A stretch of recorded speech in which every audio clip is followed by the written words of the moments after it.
everyone, welcome to 4sidestv. Today we have a special discussion on the Canadian contradiction. To discuss on, we have Mr. Sudhakar Sharma, the editor of 4sidestv English. Welcome sir, welcome to 4side Studio. Thank you. So firstly, what is Canadian diplomacy which is making a foul game in making India party to the recent murder of Khalistani leader Hardeep Singh Nijjar in Canada? Definitely, Ma. This is something which everyone needs to discuss, because of late we are seeing that the international diplomacy is taking a weird turn, and this could be reflected very much in the ugly comments which were made by the Canadian Prime Minister Justin Trudeau. These remarks really make the entire country go into a kind of a sentimental mood. The comments which were made by the PM of Canada were really baseless. They were without any trace of evidence, but still he made it before the House of Commons, and the entire international community was really at a loss, because they were really feeling that such a thing should not have happened in the open Parliament House, and that is the thing which we really want to discuss in this particular episode. What we are trying to say as an Indian is that whenever anybody wants to make any comment over India, they have to be really very sensible and very sensitive, and they have to be very cautious. Like no country in the world is ready to take such allegations like India. India, being a friendly country, has kept that anguish, that disappointment and everything to itself, but still it is having a kind of the intention to make things come to renormalize by themselves over a period of time. But when we take the comments of Justin Trudeau, they are really unjustified. They are really not at all justified. That he shouldn't have used that type of language, making India a party to this ghastly murder of Nijjar, because Nijjar was all along been a kind of militant, and he was branded as the most wanted terrorist by the Indian government, and the warning has been given by the Indian government to the Canadian Prime Minister, Canadian sources more than once, that the Canada shouldn't give asylum to such people. But Canada was giving deaf ears to the pleas by the Indian government, and the result is that the mispropaganda which was being done, and still it is being continued by the Khalistani people, is really making the whole world take a kind of back look towards India. This is really unwanted, because what is really the case for India is that the terrorist group of Khalistan is trying to make the people of the world into a kind of believing that India is really against the promotion of Sikh groups. But when you see historically, we feel that the Sikh group is really qualified. The Sikh group has been taken into every department. You see the army, there the majority of the colonels and majority of the people who form the top brass are from the Sikh community. You see at any level of army, you find the presence of the Sikh group. In fact, India had a president from the Sikh community. Gnani Jail Singh was the president of Indian Republic. So Sikhs were really given the top honor everywhere, and this type of thing continued over the years too. The Sikhs were a part of the medical profession, they were into business, they were into all sorts of things. But unfortunately, some type of schism is being developed by the people amongst the Sikhs, who are really trying to voice forth something which is really irrelevant and which is really not the truth. What we are stressing upon is that the case of Balochistan in Pakistan is really a kind of a different thing. You cannot compare Balochistan with Khalistan, because in Khalistan people were given everything. They were given everything. They were given all sorts of opportunity. There was no discrimination. There was no inequality. There was no secondness, or there was no inferiority complex among the Sikh people who are really pleading for a Khalistan. But take the case of Balochistan. There you find racial discrimination. There you have inequalities. There you have injustice. There you have all sorts of differentiation. So you cannot compare Balochistan with Khalistan. And even if you take them to be similar also, when the murder of Karima Baluch took place, why was the Canadian government? It was mum. Absolutely it was silent. It was speechless, and it just closed that file saying that it was only a mysterious death. The whole world knows it's a daylight murder of Karima Baluch. She was lying near the lake in Toronto, and everyone was pretty sure that the hand of Pakistan militia was behind it. The military of Pakistan alone did this ghastly murder, and it was known to the international community, but still the people of Canada, the government of Canada did not raise its voice. It did not even present it in the press. So, when you see the double standards of Canadian government, you feel really surprised, shocked, and you are in a kind of anguish, because Indian government had no connection with the murder of Nizar. It was not really aware of it. It happened by itself because he was participating in many kind of terrorist activities. In fact, he was a part of the bombing in Punjab. He was also involved in multifarious terrorist activities. All these things everyone knows. He fled to Canada having taken everything from India. But still, the Indian government was insisting that he should only reform. Indian government was never ready to finish anybody. It was never ready to suppress the voice of anybody. But you see, on the contrary, the Pakistani government was always after those who voiced the concern for the people of Balochistan. Wherever there is a voice against the government of Pakistan, immediately that person is tortured. There was extrajudicial treatment to him, and he was really murdered, or he was finished by some means. So, you see the dichotomy, you see the differentiation, you see the case in two different perspectives, black and white. But still, the Canadian government, knowing fully well about all these things, was really mum. It was reacting in double standards, and that is what we as Indians are really fighting against. In fact, the entire international community has come to understand that the Canadian government is purely indulged in deliberate double standards, and that is what we are trying to put forth in and through such programs. Yeah, sir. So, what are the historical diplomatic relationships of India with Canada? Yeah, definitely it's a good question, because India and Canada were really and are really good friends. In fact, both are members of the Commonwealth, and both are a party to G20 also. So, they are the wealthiest economies of the world. So, that way they have got bilateral trade opportunities there. There was a kind of immigration. There was other understandings in the Pacific coast also. In fact, you have seen of late that China is emerging as a kind of superpower. It was trying to suppress the interests of everyone.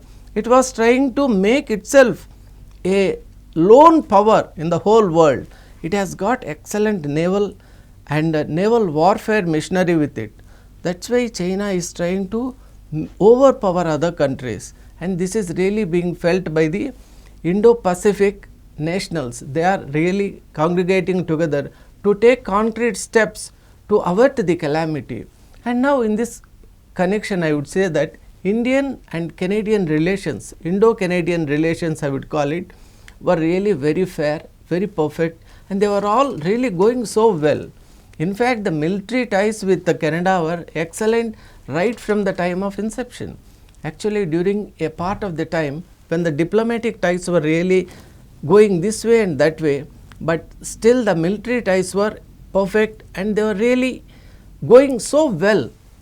And I would cite an example for this. During the Cold War also, India had its own leanings, like Canada was leaning towards the West, but India was leaning towards a kind of non-alignment.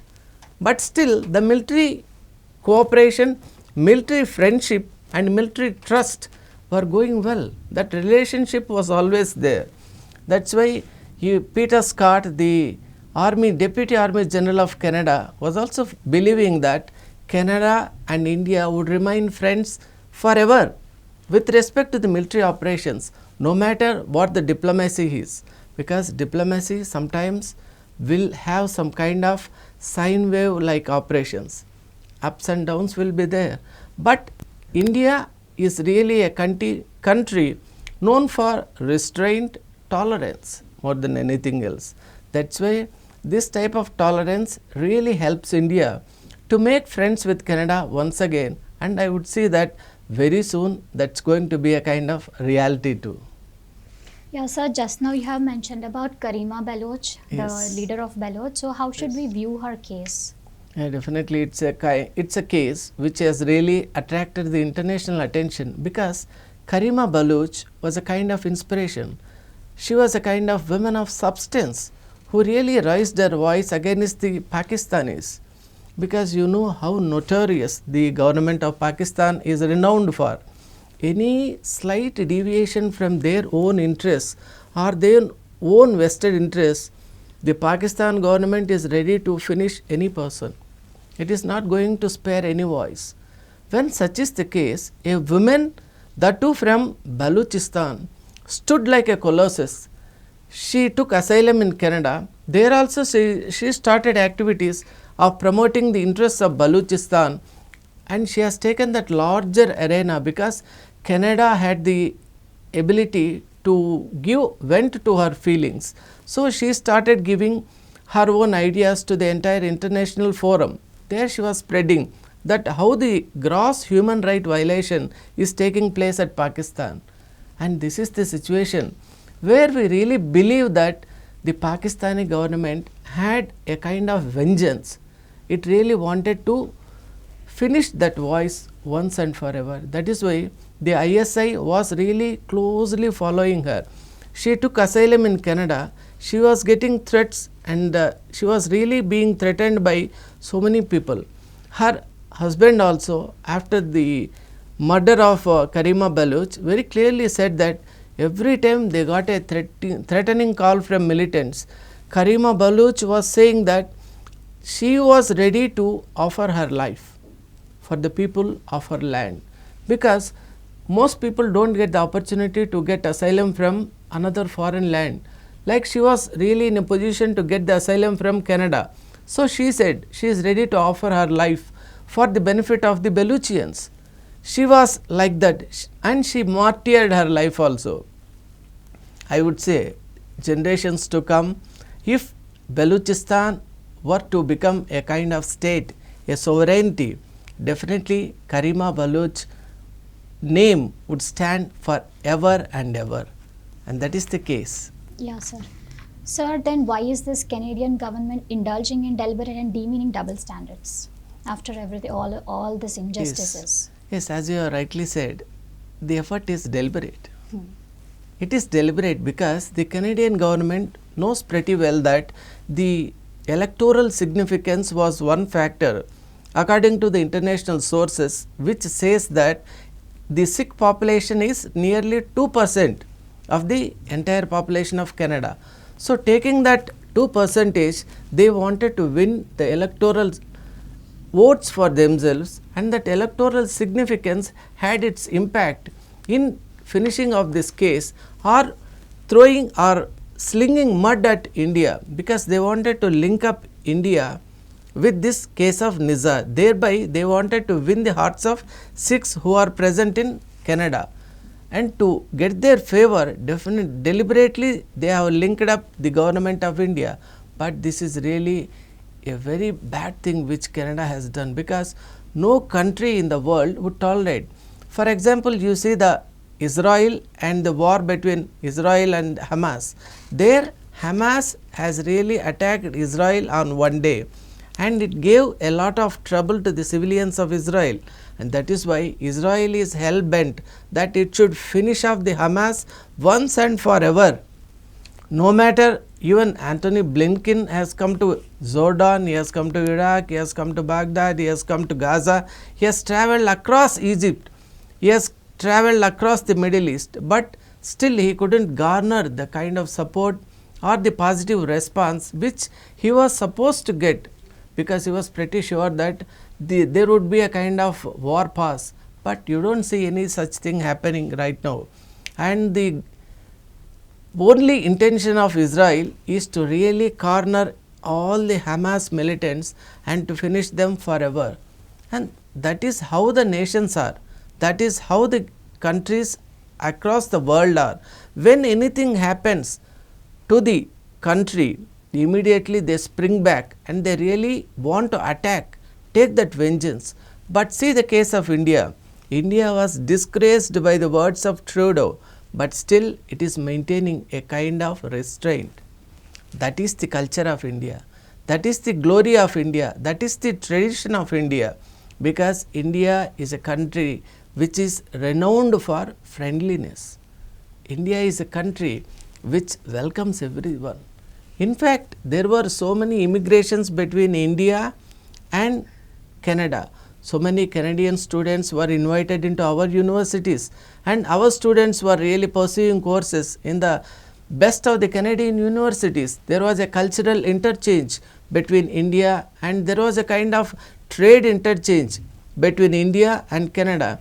In fact, according to the business sources and industrial sources, there was a staggering $8.16 billion trade, bilateral trade between India and Canada for 2023. So, such a huge thing is happening, and when such things are happening, why should the Canadian government make such comments, make such derogatory remarks at India, that too without even a trace of evidence? They haven't shown a single document or a single piece of evidence which could link up this case with the government of India. So, as a legal expert, I would really feel that it is really a kind of grave dishonor for the country. You can never take any party, you can never make anybody a party to such a thing without the evidential proof. That proof was utterly lacking in, and that is why we feel that the Canadian government must realize its mistake. It is high time, but still we believe in the heart of our hearts that the Canadian government would realize the mistake it has committed, and it should take back their own words. That will be the solace for the country. Then only they are really doing the justice. Justin Trudeau must realize that he has done a grave error, he has done a kind of blunder by putting Bharat, India, on a connection with a murder which is really not connected with. India in fact has not really been after Nizar or any other group, because Canada is having more than 10 militant groups and they are all doing their own job. They are really spreading venom upon India, but still India is not doing anything against them, like how ISI groups are targeting the militants, or they are calling them as militants who raise voice against the government. But here, since Nizar was involved in militant activities across Punjab, and even while he was in Toronto also, he was spreading all this misinformation, disinformation, and he was doing a lot of disservice to his own country. But still India was really not particular about that. Here I would like to say one thing, that the Indian government is not weak enough to react. It has given the rebuttal very clearly. It has come from the Prime Minister office that the allegations of Trudeau were absolutely baseless, without any purpose, without any evidence, and they carry little significance. But still we feel that this shouldn't have happened, and wait for the opportune moment where things really take a very good shape, at least in near future. Yes, sir. So finally, sir, will this affect the long-term diplomatic ties of North America nation? Yeah, definitely I feel that it wouldn't, because India has all along been a very good friend of Canada, and in fact the recent summit of the army heads, which was amongst the 30 countries of the world, there India was really large hearted to invite even Canada, and Canadian people also, they were present here, and that is why we firmly believe that the Canadian government would also realize the mistake it has made. It would really understand that it has really erred by blaming India unnecessarily, and I would really feel that the Canadian government would come forward to rectify it at the earliest. The naval conference of the naval heads was held in New Delhi, and that was attended by Canada too, and there the conditions were so cordial between both the countries that gives a message to the world that India is a country renowned for tolerance. It would tolerate because that is the culture of the country, that is the knowledge base of this country, that is the way we really conduct our diplomacy. So world has to learn a lot from the Indian diplomacy. It has to show restraint at times when it is really required. India is not like China, which would immediately pounce upon the people who act against its vested interests. India is not like that, and India never wanted to go for any territorial expansion. That grudge is not there, that greed is not there. India was never after the land of anybody. It was true and fair to itself, and it continues to be, and it would continue to be in future also. So the nations across the world must realize and must learn from India what true international diplomacy means. Then only the world will become a better place for everyone to live in. So that's my belief. Yeah, sir, thank you. Thank you for your valuable time and also reminding us about the Baloch leader and Karima. reflecting the Yes. Canadian people to reflect on it and the wrongdoings of Canada. Thank you. Thank Yes, you. thank you. Well, that's all for the day. Keep watching 4 Sides TV for more latest topics. Thank you for watching.